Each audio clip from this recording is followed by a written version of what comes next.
The ground trembled. It was the spring of 1956, and floodlights pierced the cold Berlin night. Soviet soldiers surrounded an empty field near Alt-Glienicke, their boots crunching over the damp soil. Something metallic gleamed beneath the mud, a hidden structure stretching toward the western zone. A young lieutenant knelt, brushed away the dirt, and froze. "Comrade," he whispered, "there's a tunnel." A voice came over the field phone. "They found it. If you love real spy wars like this, operations so secret they changed history, hit subscribe so you don't miss the next declassified story. Give this video a like and share it with someone who loves true espionage missions. And tell us, where are you watching from? And what time is it right now? I love seeing how far these stories travel. The story of the Berlin Tunnel begins years earlier, when the ashes of the Second World War had barely cooled and Europe was carved into spheres of influence. Berlin, once the beating heart of the Reich, became the nerve center of a new kind of conflict. To the east stood the Soviet-backed German Democratic Republic, ruled by secrecy and suspicion. To the west, the American, British, and French sectors formed the outpost of democracy. Or, depending on one's lens, a base of Western interference deep inside socialist soil. Beneath the polite diplomatic meetings and reconstruction programs, a silent war was already raging. Every whisper mattered. Every signal carried value. For the CIA and MI6, the challenge was simple to describe, but nearly impossible to solve. How could they learn what the Red Army planned in Eastern Europe without triggering a war? In 1953, a small group of engineers and intelligence officers gathered in a windowless room in Washington. Among them were CIA officers from the Berlin operating base, men who had spent years recruiting agents behind the Iron Curtain. They presented an audacious idea. "If we can't see what's happening above ground," one of them said, "we dig below it." The plan was to tap Soviet military communication cables running through East Berlin, capturing conversations between Soviet headquarters and their field units. A tunnel, half a kilometer long, would need to cross from the American sector under the border into the eastern side, directly beneath Soviet-controlled territory. It would be a technical masterpiece. The CIA had learned from the British, who'd built a similar operation in Vienna, known as Operation Silver. That project had successfully intercepted Soviet phone lines in Austria, inspiring the Americans to attempt something far grander. And so, in early 1954, Operation Gold was born. To the outside world, the site chosen in West Berlin looked perfectly ordinary. An open field near a row of warehouses, guarded by American soldiers and fenced off with warning signs. Underneath, construction began in silence. Massive machinery was disguised as maintenance equipment. Workers were told they were laying power cables. The air was filled with the smell of wet clay and oil as miners dug deeper each night, lowering steel rings to keep the passage stable. It took months of painstaking effort.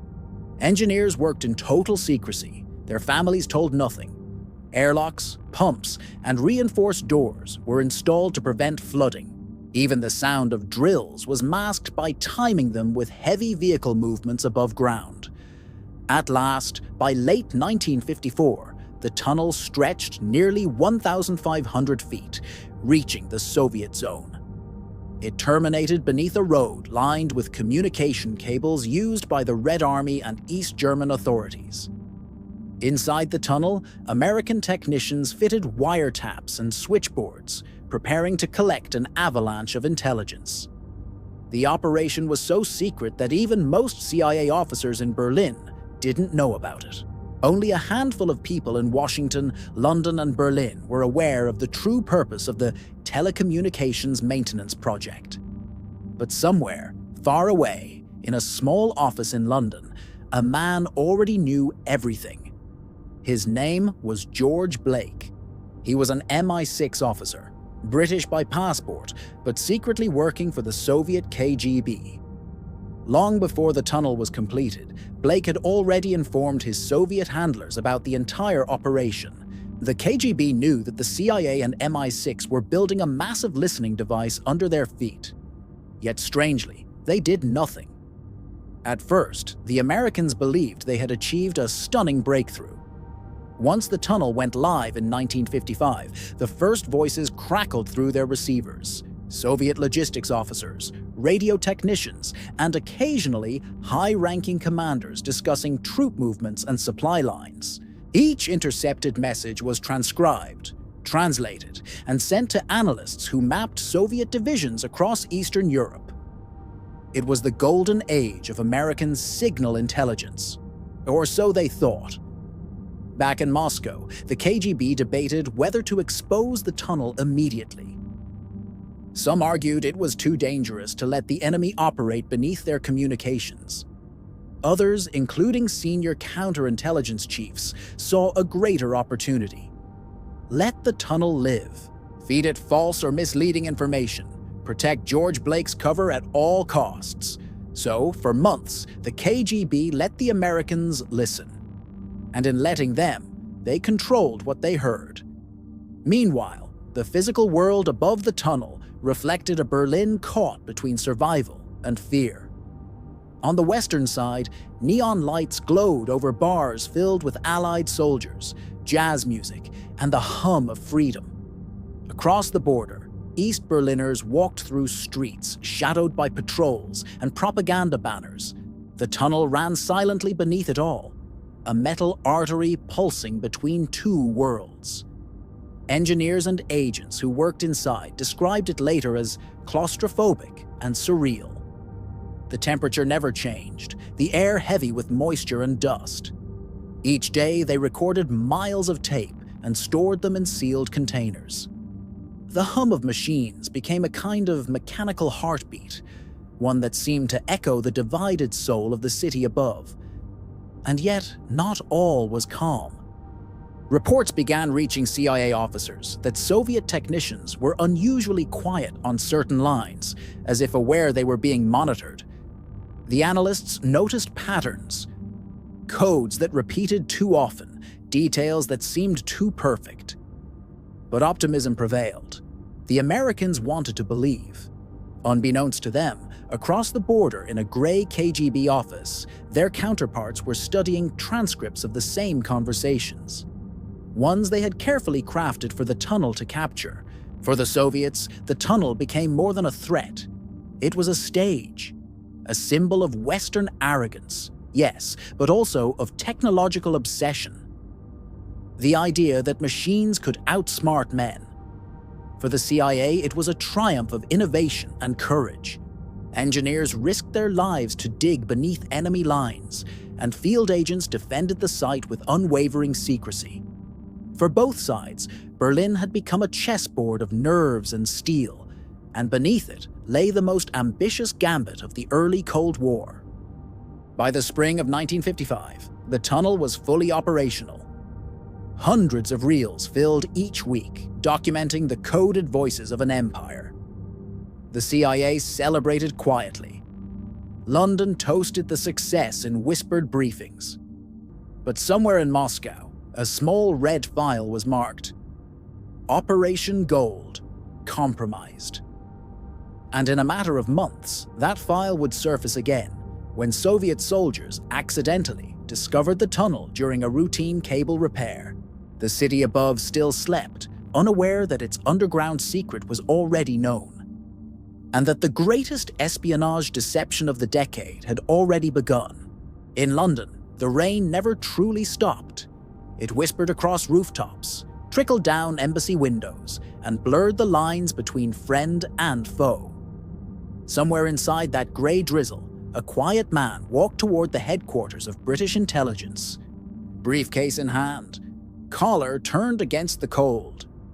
His name was George Blake, and he was about to become the most dangerous man in the world. To his colleagues in MI6, Blake was the perfect officer. Intelligent, disciplined, and multilingual, Born in the Netherlands, educated in Cairo, he'd seen war up close as a courier for the Dutch resistance during World War II. He joined the British Secret Intelligence Service not for glory, but out of conviction. And yet, conviction has two faces. During the Korean War, Blake was captured by North Korean forces. For 3 long years, he was held as a prisoner. His days marked by interrogations, propaganda, and long, silent hours of reflection. It was during that time, by his own later admission, that his beliefs shifted. He read Marx, saw the devastation of colonial powers, and came to see the East not as an enemy, but as an alternative truth. When he finally returned to Britain, the world saw a loyal agent rescued from captivity. What they didn't see was the quiet revolution within him. He returned to his post, shook hands, received medals, and began to feed information to the Soviet KGB. By the early 1950s, as the Cold War deepened, Blake had become one of MI6's key officers overseeing intelligence in Berlin. It was there that he heard whispers of a new joint project. Something so audacious it bordered on madness. A tunnel beneath Berlin. A plan to tap into Soviet communications directly under their noses. The operation had no precedent, no guarantee of success, and no way back once it began. Blake didn't hesitate. He made contact with his Soviet handlers in secret, passing along the full details of what would become Operation Gold, every engineering blueprint, every code name, every date. In Moscow, the news landed like a thunderclap. The KGB's counterintelligence division realized that the West was about to dig under one of their most sensitive communication lines. The question was, what to do about it? If they acted immediately, shut down the lines, changed the cables, or exposed the project, London and Washington would know they had a mole. Blake's position would be destroyed, and he was too valuable to lose, so the KGB made a decision that would define espionage strategy for years to come. They would allow the tunnel to operate, but they would decide what information it would carry. It was a decision born from pure Cold War logic, an intelligence operation turned into a counterintelligence masterpiece. The KGB would feed carefully curated data through those lines, ensuring that what the CIA and MI6 captured seemed authentic, but ultimately misled their analysis. Blake, meanwhile, continued his life as if nothing had changed. He attended briefings, exchanged coded messages, and sipped tea in MI6 safe houses. All the while, knowing that every word he spoke in those rooms was already being weighed in Moscow. To understand the brilliance of his deception, one must understand the nature of Cold War loyalty. The men and women of that era didn't fight with bullets, but with ideas. Every file, every coded telegram, every intercepted voice was part of a much larger war, a war of perception. And in that war, Blake believed he was on the side of peace. He later said, "I thought I was helping to create a better balance in the world, a safer balance." To his handlers, he was Diamant, the diamond. To his colleagues, he was simply George. In Berlin, the CIA continued construction, completely unaware that the enemy already knew. Engineers in West Berlin worked day and night to maintain secrecy, unaware that their blueprints were already being studied in a KGB office. Even as the first cables were tapped, Soviet officers in East Berlin received direct orders: continue transmitting, do not change frequencies, keep communication steady. To outsiders, it looked like normal Soviet bureaucracy. But inside those messages, layers of deception were added. Some details were genuine, to maintain credibility. Others were false, designed to mislead Western analysts about troop movements, weapons deployments, and military readiness. Each word became a chess piece in a silent game. Inside CIA headquarters, excitement grew. Analysts described the data coming from Berlin as invaluable. Reports flowed across desks in Langley and London, shaping strategic assessments about Soviet capabilities. For the Americans, Operation Gold was proof of their ingenuity, the power of engineering and secrecy combined. For the Soviets, it was the perfect trap. Months turned into a year. The tunnel hummed quietly under the city, collecting endless conversations. While above ground, the Cold War marched on. Berlin became the epicenter of ideological theater. Western freedom on one side, socialist pride on the other. But inside the KGB's Lubyanka headquarters in Moscow, another kind of theater was unfolding. Senior officers reviewed transcripts from the tunnel. Some laughed at the precision of the Western effort. Others admired the engineering behind it. But all agreed on one thing: it could not last forever. Still, the KGB refused to expose the tunnel prematurely. Their priority remained the same: protect George Blake. He had become more than just a spy. He was a living bridge between East and West. In the spring of 1956, whispers began circulating through Soviet channels. Elias's maintenance operation was scheduled near the border area of Alt-Glienicke, the site where the tunnel reached under East Berlin.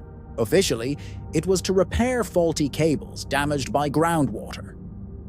Unofficially, it was the perfect cover to end the operation gracefully. When Soviet engineers unearthed the steel casing of the tunnel, cameras were ready. The discovery was announced to the world as a shocking violation of international law. The West was embarrassed. The East declared victory. But behind the public theater, both sides knew the truth.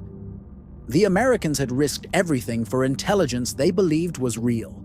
The Soviets had allowed them to dig for nearly a year, turning the operation into a controlled leak. And in the shadows, one man, George Blake, continued walking through London, unnoticed, calm and invisible. The CIA never suspected him. The British never questioned his loyalty.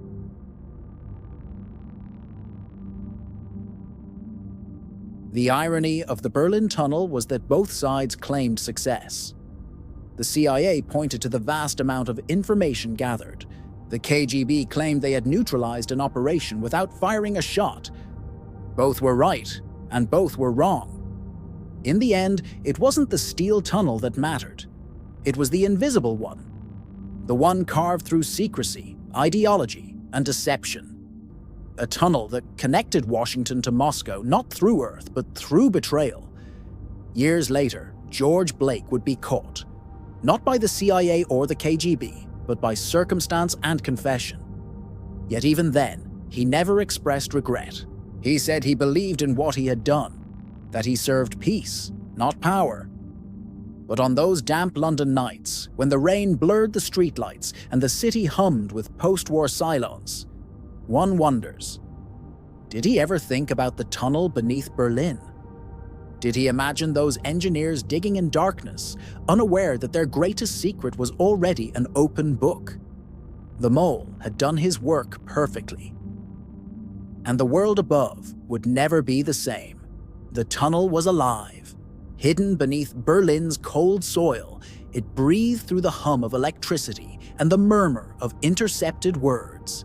Every whisper that crossed Soviet cables flowed quietly through American recorders, transformed into endless reels of magnetic tape. And above ground, no one walking the gray streets of East Berlin had any idea that a vast web of listening devices lay just beneath their feet. The operation had entered its peak phase. It had taken nearly a year to complete the tunneling, 300 feet long, descending 30 feet below the surface. Engineers had disguised the entrance under a warehouse in Rudau, a sleepy corner of the American sector. From there, the CIA and British SIS could slip in and out, unseen. Inside, the air was damp and heavy. Rows of transformers glowed in the dark. The walls were lined with copper cables, filters, and tape machines. A masterpiece of Cold War engineering. Technicians worked in shifts around the clock, logging each recording, marking each line with cryptic symbols only they could understand. They called it the wire room, a place where silence spoke louder than gunfire. Each day, hundreds of conversations flowed in. Voices of Soviet officers, East German officials, and military commanders stationed across the Eastern Bloc. The CIA believed it had achieved the impossible: direct access to the enemy's communications network. The mood inside the Berlin station was euphoric. Officers celebrated with quiet satisfaction, knowing their operation was providing intelligence at a scale never seen before. Reports began flooding Washington. Intercepted calls revealed details about troop deployments, air defense protocols, even conversations between generals about political rifts in the Kremlin. Each reel of tape was a new chapter in understanding the Soviet mind. But there was something strange about the recordings, something almost too perfect. Many of the intercepted lines contained discussions that were repetitive, predictable, even oddly polite. They followed patterns that analysts found convenient for classification. At first, no one questioned it. After all, the data fit the American worldview. A bureaucracy-heavy, control-oriented Soviet command. Yet, hidden beneath those carefully worded exchanges, subtle inconsistencies began to surface. Phrases that didn't fit linguistic norms. Code terms that appeared but were never used elsewhere. The CIA's linguists attributed it to translation quirks. The British analysts suggested it was regional dialect. But in truth, it was something else entirely. The hand of manipulation. In Moscow, the KGB's counterintelligence division had become an orchestra of deception. They knew every frequency the tunnel tapped, every word that would be recorded. Their linguists crafted conversations that contained just enough truth to sound authentic, and just enough distortion to mislead. Entire dialogues were staged for the benefit of their unseen audience. Orders were spoken aloud that were never meant to be executed. Even jokes and personal stories were scripted, designed to create an illusion of authenticity. It was psychological warfare in its purest form. And the Americans were the audience. Back in Berlin, the CIA team remained unaware. They cataloged and translated everything, sometimes working through nights so long that men slept in their chairs. They labeled tapes with code names: Falcon, Echo, Sable. The results were hand-delivered to London and Washington in diplomatic pouches marked Most Secret. At Langley, analysts compared the tunnel intercepts with aerial reconnaissance and informant reports. Some contradictions were noticed: troop numbers that didn't align, radar coverage that appeared inconsistent. But these were attributed to natural fog-of-war confusion. No one imagined that the Soviets might be deliberately feeding them controlled disinformation. In the early months of 1956, the tunnel became the crown jewel of Western intelligence. Presidents, prime ministers, and generals praised the ingenuity behind it. And in the shadows, the man responsible for its failure, George Blake, received quiet commendations for his dedicated service. One evening, deep beneath the earth, a technician named Walter Haynes was reviewing a set of recordings. The sound was faint, static, mixed with what seemed like casual conversation. Then a burst of laughter, then silence. He rewound the tape and listened again. The words were clear enough. They are always listening, even from the ground. It sounded like a joke, a remark made in jest by a Soviet officer. But something in the tone chilled him. Haynes logged it and moved on, unaware that he had just heard one of the first open hints of discovery. Over the following weeks, maintenance reports began circulating. East Berlin technicians were allegedly inspecting underground cabling systems due to unexplained electrical faults. At first, the CIA dismissed it. Local bureaucracy, nothing more. But the pattern grew. Sections of communication lines near the tunnel area were being tested more frequently.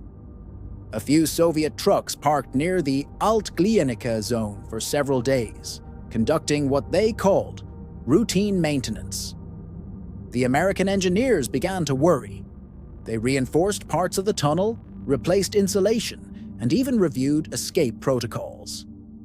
Yet no orders came from Langley to shut it down. The operation was too valuable, too celebrated to abandon on suspicion alone. Meanwhile, in Moscow, the KGB had already decided the tunnel's fate. The deception had served its purpose. The West had consumed the false intelligence and reshaped much of its strategy around it. Now the discovery had to appear accidental, organic, and politically advantageous. In April 1956, as the city thawed from winter, Soviet engineers arrived at the Altglienicke site under the pretext of repairing storm-damaged cables. They began digging. The first few feet revealed nothing but mud and debris. Then, as one worker's spade struck a metal surface, the sound echoed like the heartbeat of the Cold War itself. The discovery was dramatic, but not entirely unexpected for those who had orchestrated it. Cameras were called in. Soviet officers documented every inch of the steel conduit, presenting it as proof of Western aggression. The propaganda machine went into motion within hours. Headlines denounced American and British imperialist espionage. In the West, shock turned quickly into quiet embarrassment. Publicly, officials downplayed the incident, calling it a limited intelligence effort. Privately, Langley knew that one of their greatest operations had been compromised, not by poor engineering or chance discovery, but by betrayal at the very top. Still, the CIA's internal review insisted the operation had provided valuable information. And perhaps, in some limited ways, it had. Some genuine data had slipped through the KGB's filters, after all, but in terms of the psychological and strategic gain, the East had outplayed the West completely. George Blake, the man who had triggered the entire sequence of events, continued his duties as if nothing had happened. He filed reports, attended meetings, and exchanged polite smiles with colleagues who would one day call him traitor. For years, no one suspected him. He blended perfectly into the rhythm of British intelligence. His calm voice, scholarly demeanor, and impeccable service record shielding him from suspicion. The Berlin Tunnel would soon fade from the headlines, replaced by newer crises. Hungary, Suez, Cuba. But in the secret corridors of intelligence agencies, it remained a case study. A haunting lesson in how easily perception could be controlled. Every man who had worked in that tunnel carried the memory of it. The smell of damp earth, the metallic hum of wires, the sound of voices that didn't belong to them. Some called it the greatest failure of the CIA. Others called it a necessary experiment, a glimpse into the limits of espionage. But to the KGB, it was something far more poetic. They had not just defeated an operation. They had rewritten its history while it was still unfolding, and as the last reels of tape were sealed and stored, labeled Berlin 1956, one could almost hear those faint voices echoing again through the wires. They are always listening, even from the ground. The tunnel was gone, but its echo remained. When the last section of steel was dug up from Berlin's soil, it wasn't just an engineering marvel that had been unearthed. It was the anatomy of deceit. The West had dug into the ground searching for truth. Instead, they had unearthed the shadow of their own reflection. The photographs of the exposed tunnel spread across newspapers like a revelation. Concrete, cables, and wire reels glistening under floodlights. Soviet officers stood triumphantly beside it, declaring victory over Western espionage. For the public, it was a story of betrayal and exposure. For the intelligence world, it was something far deeper, a silent humiliation. In Washington and London, the fallout was immediate. Reports were classified, blame was quietly assigned, and officials scrambled to control the narrative. Operation Gold, as it had been officially named, was recast as a noble failure, a bold experiment in intelligence gathering that had been discovered by chance. But those within the agencies knew the truth. The exposure had been no accident. Somewhere, buried within the files of MI6, a name began to surface: George Blake, the polite, well-read officer who always seemed to know just enough, but never too much. No one dared accuse him openly, not yet.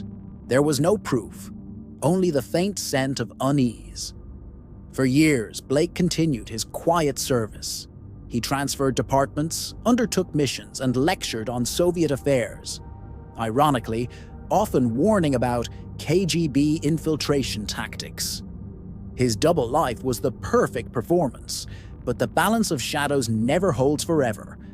In 1961, a defector from Polish intelligence arrived in the West with a story.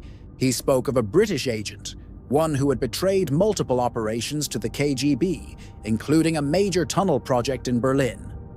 At first, Western intelligence dismissed it. Too wild, too specific. But when cross-checked against known operations, the pattern fit. Every leak, every failure, every secret that had slipped through invisible cracks, all traced back to one man. When MI6 finally confronted Blake, he did not resist.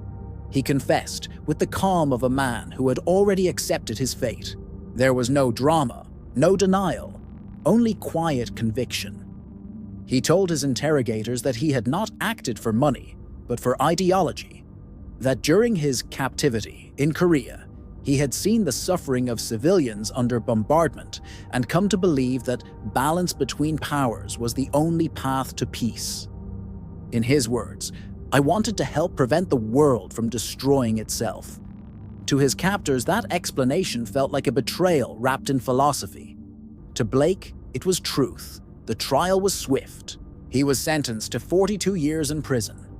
1 year for every agent he had betrayed, the judge remarked. It was, at that time, the longest sentence ever handed down in Britain. The intelligence community exhaled in relief. The mole had been found. The wound could finally begin to heal. But the Cold War had one more trick left. 4 years into his sentence, Blake escaped. The year was 1966. Britain was grey, weary, and unsuspecting. With help from a few sympathetic outsiders, an Irishman and a peace activist among them, Blake scaled the walls of Wormwood Scrubbs prison and vanished into the night. His disappearance shocked the establishment. Every road, every train station, every port was monitored. Yet Blake was gone. Weeks later, reports emerged of a mysterious man crossing Europe by freight train, moving eastward under false names. By the time MI6 pieced together the trail, it ended in Moscow. George Blake had reached the city whose secrets he had once guarded from his own colleagues. The KGB welcomed him like a ghost returned from legend. He was given a house, citizenship, and a quiet role as an instructor at the Intelligence Academy. In time, he built a new life, one filled with books, family, and a strange kind of peace. To the West, he was a traitor who had vanished into the very system he'd once spied upon. To the East, he was a man who had chosen conviction over country. Decades passed. Berlin changed. The wall rose, then fell. The tunnel's remains were reclaimed by history, forgotten by the crowds that now crossed the city freely. But among those who still remembered, the story never faded. Intelligence officers studied Operation Gold not as a failure, but as a paradox, a case where success and defeat coexisted. Yes, the tunnel had been compromised from the start, but it had still produced some fragments of genuine intelligence, and it had revealed something deeper about the psychology of espionage itself, that the greatest war was not for land, but for perception. The KGB learned from it, refining its methods of deception and counterintelligence. The CIA too evolved, becoming more secretive, more compartmentalized, more paranoid. Both sides walked away, convinced that the other was capable of anything. In the grand chessboard of the Cold War, Operation Gold was neither a victory nor a loss. It was a mirror. Each side had seen in it exactly what it wanted to see. For the Americans, it was proof of daring innovation. For the Soviets, it was evidence of Western arrogance. For historians, it became a story of irony. How the most elaborate spy tunnel in history had begun and ended with betrayal. And for George Blake, living quietly on the outskirts of Moscow, it was the story of a life that had come full circle. He grew old surrounded by students and archives, walking the same moral line he had crossed decades before. When asked later in life if he regretted anything, he said softly, "No, I believed I was serving peace, not war." That belief never changed. But beneath that calm voice lay the unspoken truth that every secret, every deception carries a human cost. The agents exposed because of his leaks, the lives lost in invisible battles fought in alleys and basements. Even if Blake sought balance, history remembered imbalance. By the time he died in Moscow in 2020, at the age of 98, the world he had fought to balance no longer existed. The Cold War was long over. The Berlin Wall was gone. The intelligence services of the old world had become institutions of a new one, yet the tunnel remained a symbol, unseen, unforgotten, running silently beneath the surface of history. Because in truth, the Berlin Tunnel never really closed. It lived on in the hearts of those who dig for secrets, believing that truth can be extracted like ore from the earth. But the lesson of that tunnel was simple. The deeper you dig into another's secrets, the more likely you are to uncover your own. In the end, Operation Gold was not just an espionage project. It was a human story of ambition, betrayal, and belief. A tunnel built to hear the enemy's voice, only to discover that both sides were whispering the same words in different languages: fear, loyalty, control. And as night fell over Berlin for the 1,000th time since the cables were cut, one could almost imagine the faint hum of electricity still running through the ground, not from wires, but from memory, from the ghosts of a city that once listened to itself beneath the earth. If you thought this mission was wild, wait until you hear what happened in the next one.